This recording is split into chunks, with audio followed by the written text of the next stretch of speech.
Welcome to a modern-day puzzle. We live in an age where we can chat with land robots on other planets and edit our own DNA. Science and reason have given us unprecedented power. And yet, right alongside this incredible progress, billions of people hold beliefs that seem to come from a completely different reality. Beliefs in talking animals, impossible miracles, and cosmic rulebooks written thousands of years ago. Today, we're not here to mock, but to explore this fascinating disconnect.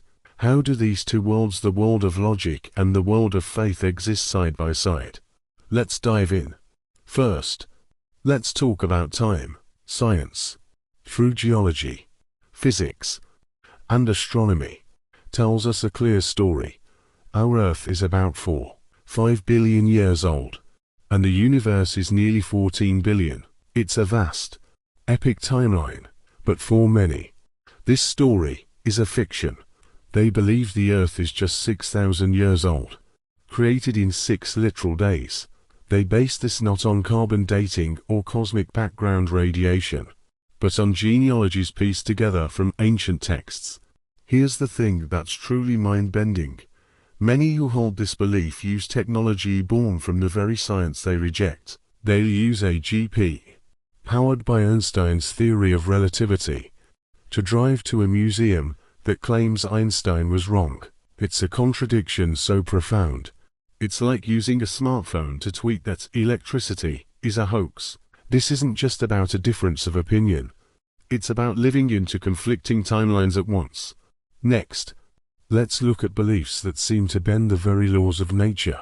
We've all heard the stories. A man walking on water, the sea splitting in two, or someone rising from the dead after 3 days.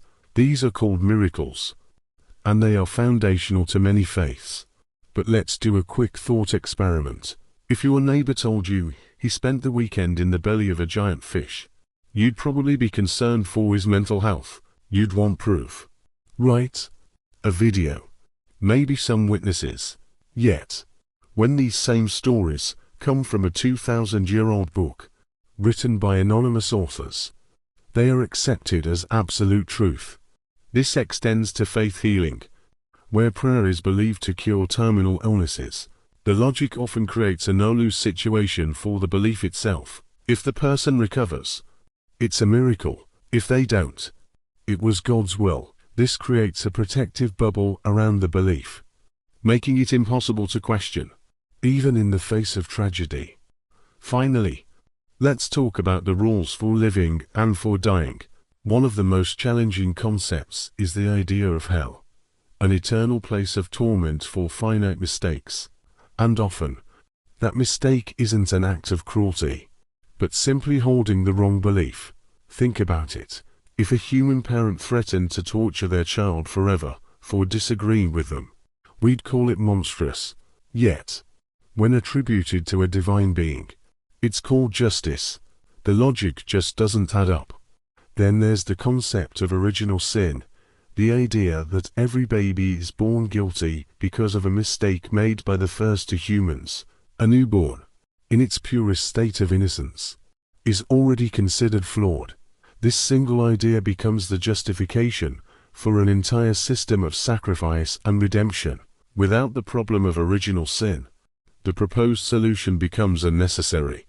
So why do these beliefs persist in our scientific age? It's not about intelligence, it's about conditioning. From childhood, these ideas are passed down by people we love and trust. Wrapped in tradition and community, questioning them can feel like betraying your family or your entire culture. But asking questions is how humanity has always moved forward. It's how we discovered that the Earth revolves around the sun, that germs cause disease, and that all people deserve equal rights. By examining these beliefs with reason and compassion, we're not trying to destroy faith. We are simply opening the door to a world where truth is valued over tradition, and where our shared humanity is more important than the ancient myths that divide us. The goal isn't to have all the answers, but to never be afraid to ask the questions.